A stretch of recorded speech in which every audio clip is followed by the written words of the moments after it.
History में पहली बार यूपीएससी सिविल सर्विसेज एग्ज़ाम की आंसर की पहले ही आ गई है। Hello everyone and welcome to Wings IAS. जैसे कि आप सब लोग जानते हैं कि यूपीएससी हर साल आईएएस, आईपीएस, आईआरएस और ऐसी बहुत सारी सेंट्रल लेवल पोस्ट जैसे कि Indian foreign services, Indian company services, Indian defence account services, बहुत सारी सर्विसेज के लिए एग्ज़ाम कंडक्ट करवाती है। नॉर्मली इस एग्ज़ाम की आंसर की रिलीज़ होती है जब प्रोसेस पूरा कंप्लीट होता है। यानी अगर हम 2026 की बात करें, नॉर्मली तो ऐसा होना चाहिए था कि 2027 में जब इसका रिजल्ट आ जाता, इस एग्ज़ाम फाइनलाइज हो जाता, प्रीलिम्स होने के बाद मेंस, मेंस के बाद इंटरव्यू, इंटरव्यू के बाद फाइनल रिजल्ट, और फाइनल रिजल्ट की कुछ दिन बाद इस एग्ज़ाम की प्रीलिम्स की आंसर की रिलीज़ की जाती थी। लेकिन पहली बार ऐसा हुआ है कि यूपीएससी ने प्रोविजनल आंसर की प्रीलिम्स के फ़ौरन बाद रिलीज़ कर दी है। और ये एग्ज़ाम रिफॉर्म्स हैं जो कि सुप्रीम कोर्ट के द्वारा करवाए गए हैं। और एक अच्छा रिफॉर्म है कि बच्चों को पहले पता चल सके कि आंसर की एग्जैक्टली क्या है, और अगर किसी पर्टिकुलर आंसर की में कुछ प्रॉब्लम है भी तो उसको पहले ही एड्रेस किया जा सकता है। तो यहाँ पहले ही बता दिया गया कि नंबर ऑफ़ क्वेश्चन ड्रॉप्ड, एक क्वेश्चन को ड्रॉप कर दिया गया है। क्वेश्चन टेकन फॉर स्कोरिंग, यानी 99 स्कोर में से ही 99 एग्जाम क्वेश्चन में से ही स्कोर बनाया जाएगा।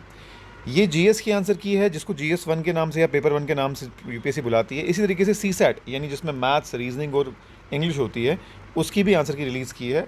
ये आंसर की आपको हमारे टेलीग्राम ग्रुप में भी मिल जाएगी। डिस्क्रिप्शन बॉक्स में टेलीग्राम ग्रुप का लिंक है, वो भी हम आपको दिखा देते हैं। तो ये आ गई दोस्तों सीसैट की आंसर की, जिसको जीए पेपर 2 भी कहते हैं यूपीएससी टर्मिनोलॉजी में। यहाँ 80 क्वेश्चन होते हैं। मैं आपको बता दूँ जो जेकेएस या आईएएस की तैयारी कर रहे हैं, तो जेकेएस के सीसैट में 100 क्वेश्चन आते हैं, और यूपीएससी की सीसैट में जो है आपका 80 क्वेश्चन आते हैं। मार्क्स दोनों के 200 ही होते हैं। यहाँ पर यूपीएससी में पर क्वेश्चन जो मार्क होता है 2.5 नंबर का होता है। केएस में पर क्वेश्चन जो मार्क्स होता है वो 2 मार्क्स का होता है। तो 200 मार्क्स ही दोनों जगह पर होते हैं। तो ये एक बहुत अच्छा रिफॉर्म है। अब देखना ये है कि इस आंसर की में क्या क्या निकलता है, क्या आंसर की को चैलेंज किया जाता है और बाकी चीज़ें।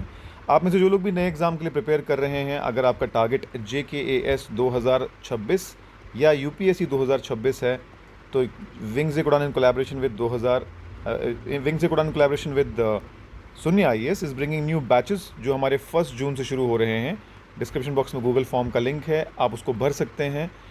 1 जून 2026 से हमारे फुल फ्लैश बैच शुरू हो जाएंगे, ऑफलाइन में भी और ऑनलाइन में भी। लाइव बैच होता है हमारा ऑनलाइन, जो कि हमारे सेंटर से लाइव ब्रॉडकास्ट होता है। So all the best everyone. इसमें जो डेवलपमेंट्स होंगी इस एग्ज़ाम में, डेफिनेटली हम आपको तक पहुँचाते रहेंगे। Thank you so much, all the best.